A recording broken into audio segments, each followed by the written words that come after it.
Hoi hoi folks, good morning, good afternoon and good evening wherever you are in the world. My name's Sean, aka Uncle Frogface, and welcome to today's video.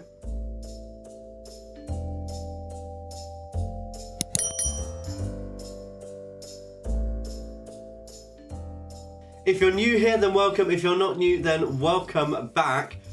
Today's video was supposed to be released when we got to 666 subscribers. Unfortunately, that kind of ran over a little bit, and then a little bit more.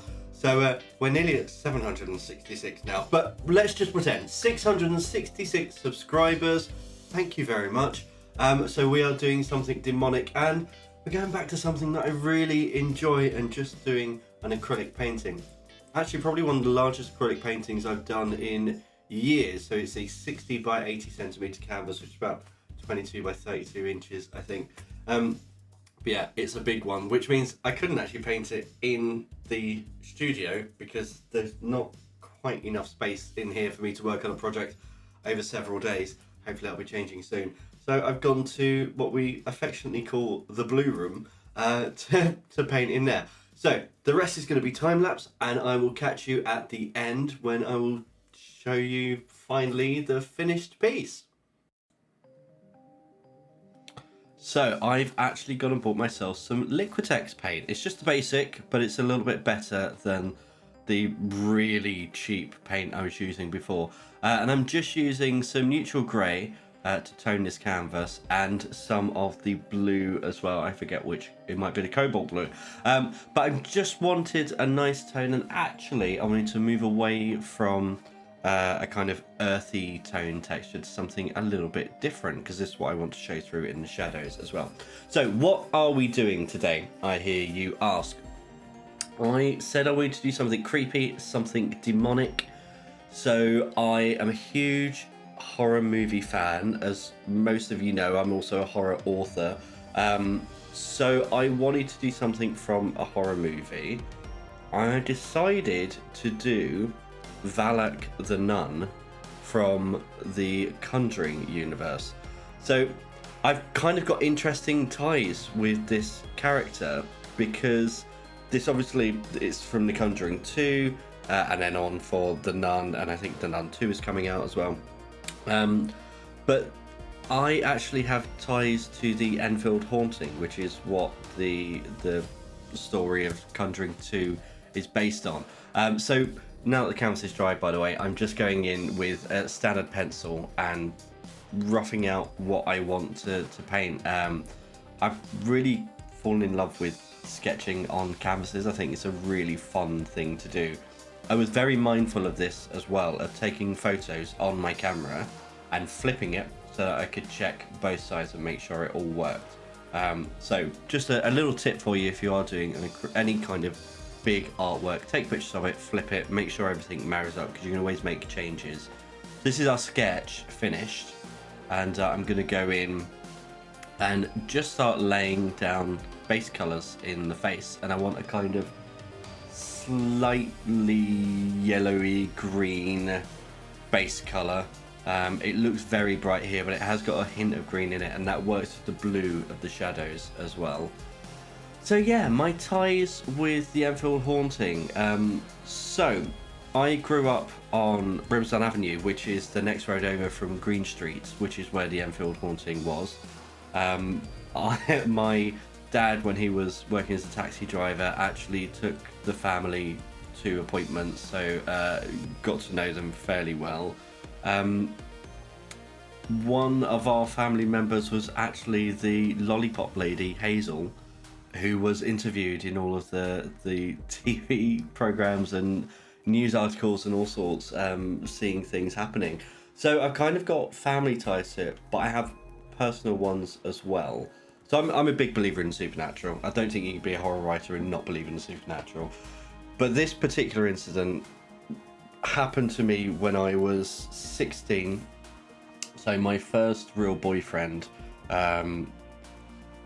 I won't disclose his name, but basically the neighbours of the haunting, people who live next door, who do appear in the movie as well as living across the road, but in reality they live next door. I dated their grandson. He was my first kind of real boyfriend, and I remember going around there and being fascinated by going into this house because of all the local legends and the stories. And Enfield's a fairly haunted place anyway. But all of these legends, and going in and saying to them, you know, what actually happened, you know, what happened with the haunting. And I was sat in their living room that had ornaments everywhere and things hanging on the wall, and it was like a crammed little cave of wonders.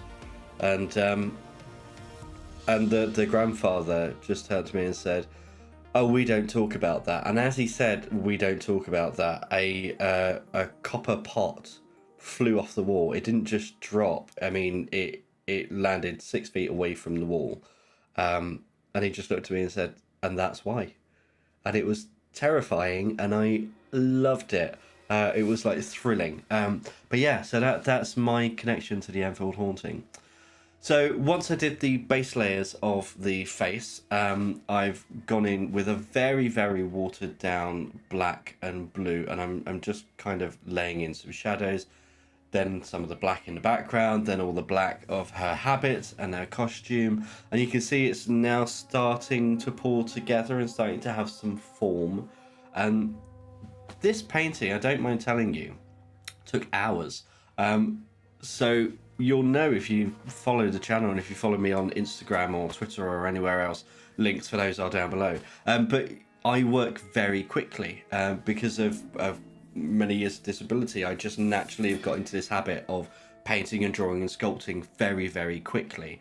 But this, even working at my normal speed, this took me 6 hours, I think, which might not sound like a lot, but for me, that is actually a really long time. So I've let everything dry, and I've come back the next day, different t-shirt, and the proportions weren't quite working for me. So this white kind of neck frocking piece was just coming a little bit too low for me and stretching the whole character out. The chin isn't quite long enough, so I know I'm going to come back and address that later. So I'm just going in with some black and doing some fixes. I really want to make sure that the black at the back of the habit is really, really dark and solid as well.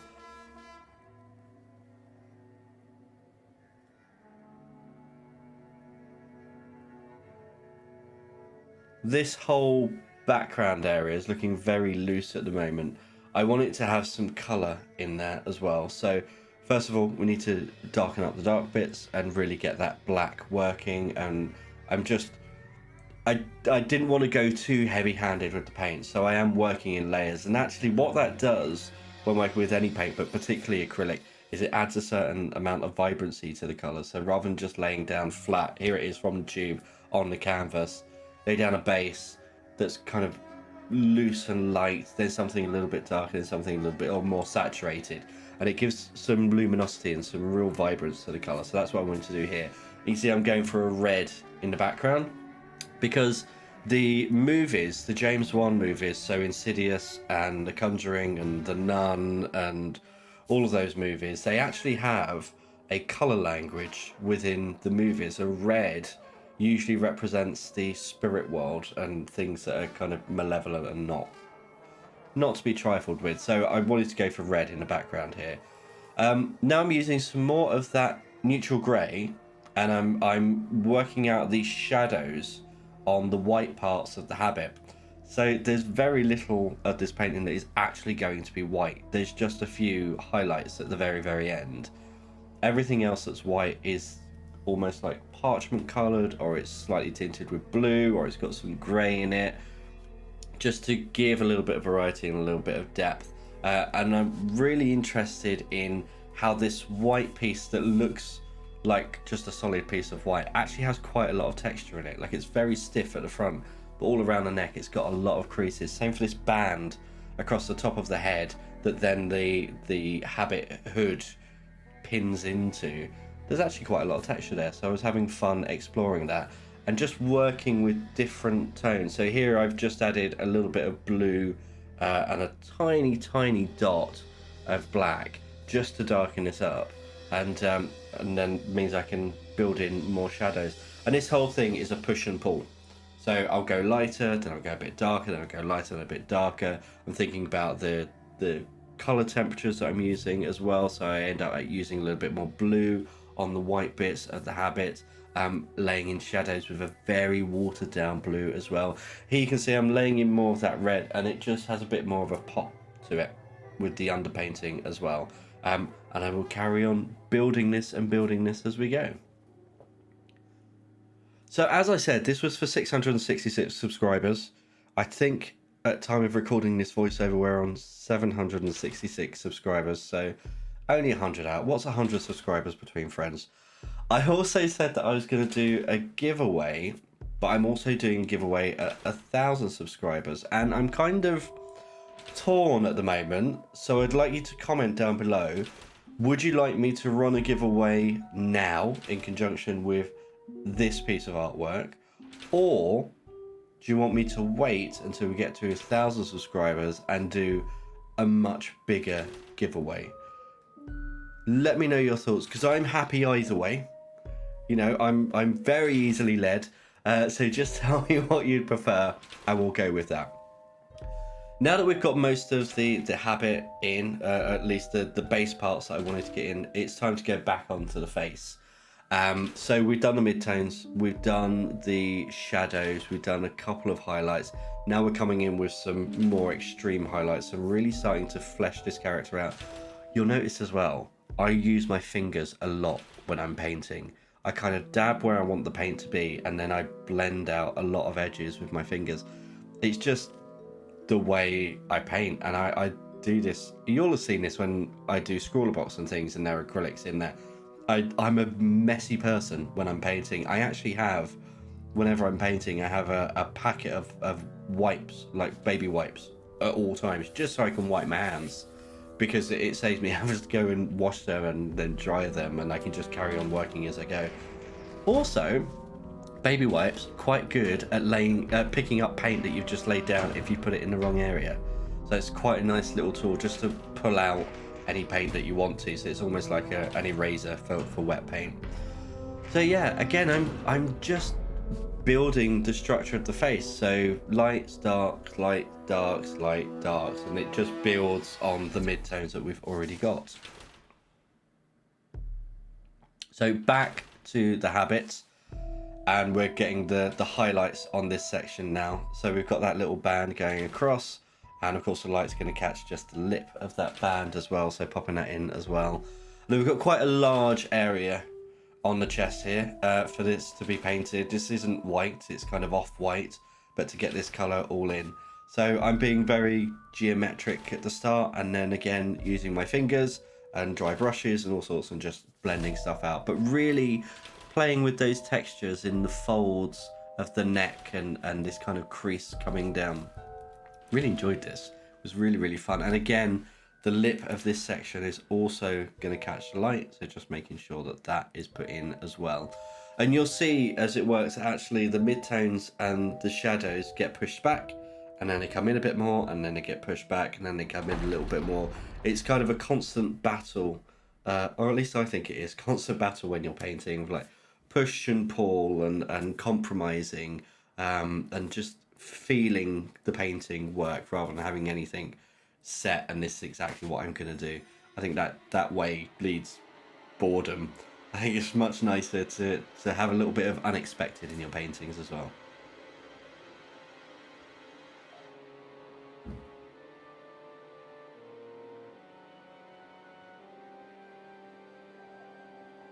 So now I'm going in and adding some more shadows, and I'm doing this with a very, very watered down blue and grey mix. I also want to apologise because I'm filming this on my phone, as I have every video on my channel to date. And for some reason in the blue room, the phone really did not like balancing the white at all, and it kind of goes between light and the kind of warm tones and the cool tones and warm and cool. And thankfully that's going to be solved soon, because I've just ordered a new camera for the channel. So an actual camera, I know, we are making advancements. So I'm starting to think about details now on the face, and Valak has these kind of they're almost like veins, but they also look like cracks as well, and they're kind of a little bit indistinct, but they're definitely there. So I wanted to put those in, really define the lips as well. And she kind of has this messiness, this kind of gloop around her face and around her mouth as well. So I'm getting everything all nice and put in with the black and getting all those lines put in. And then I'm really washing it out to come in and kind of build that messiness around the mouth. And you'll see there was a lot of changing between cool and warm there. Here we are, really, really watered down. Also, should point out that between sections like this, when I'm doing multiple bits on the same day, I've got a hairdryer in the room and I'm drying bits as I go. A hairdryer for me is an absolutely invaluable tool.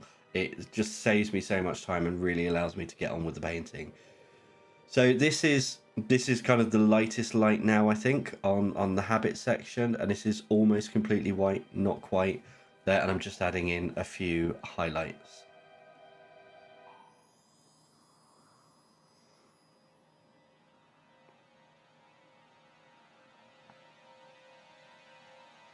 So you might also be interested to know, as I do the edge of the habit hood here in almost complete white. This is not the first time I've painted this character, although last time I did it, it was smaller than A4 as a present for my mum, who's also a massive horror fan. And it was several years ago, and it wasn't great. Like looking back at it now, I can definitely see the progress I've made as an artist, which is great. You should always look back at work that you've done in the past and see improvement. But yes, this is the second time doing this particular character, but one thing I did on the first one, which I wanted to emulate on this one, is something that I've done on several paintings actually. It's the way I tackle eyes. So I'll talk a little bit more about that when we come to actually doing the eyes, because Valak's eyes are very prominent on the character. But it's a technique that you can use that gives life to a painting in quite an unexpected way. So I'll share that with you when we get there. So we're almost at the end in that we're doing her cross now. She has a crucifix around her neck as kind of a blasphemous symbol. So I'm putting in the base cross and the rope that it's on first. And once that's dry, again using a hairdryer, I'm coming in and using that same watered down blue to add in just a shadow for the necklace, and also shadows on the cross as well to make sure it reads as a three-dimensional object. So just on the edges and checking what orientation it is and where my light source is coming from as well. And once that is dry, I'm coming in with, so this set of paints came with a gold paint, and I'm just touching the edge of this where light would be hitting it and really showing the gold.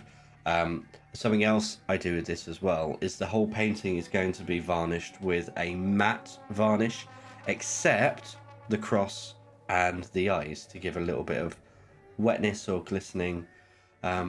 So because Valak's head here is about the same size as my head, I actually measured my irises so that I could get an accurate size for this.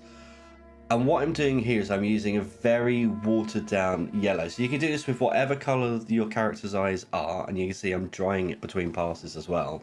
And because yellow has opacity, as it dries, it lightens up.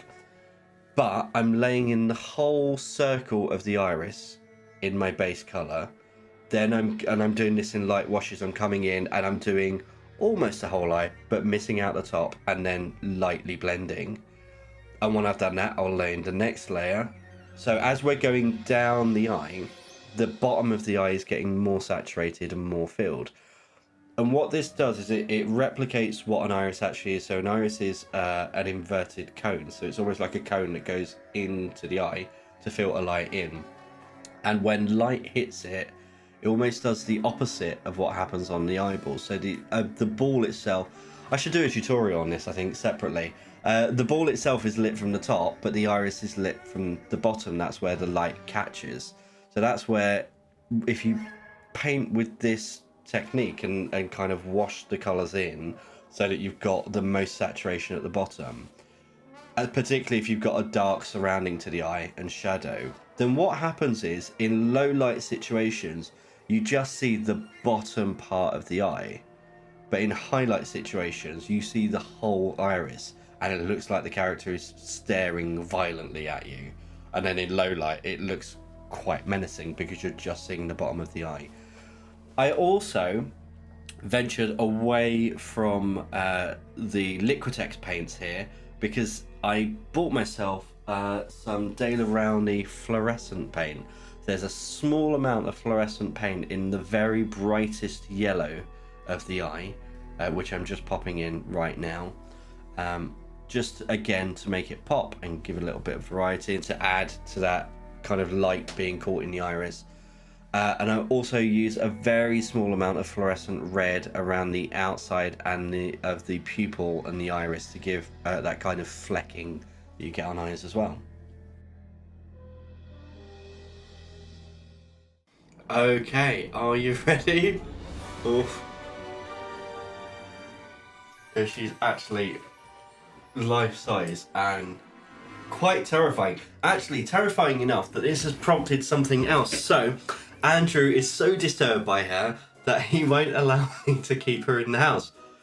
So, I had been planning to open an Etsy store in the future, but I think this has prompted that along a little bit sooner. So, Valak will be the first addition to the Etsy store when that goes live. I don't have a date yet, but that will be coming. So, who knows? She could be coming to live with you and to scare you and give you nightmares. But this was really fun. I really enjoyed spending time actually doing an acrylic painting, but also creating a prop from a movie that I really enjoy and a franchise that I really enjoy as well. And just scaring people. I love scaring people, and this is going to go a long way towards that.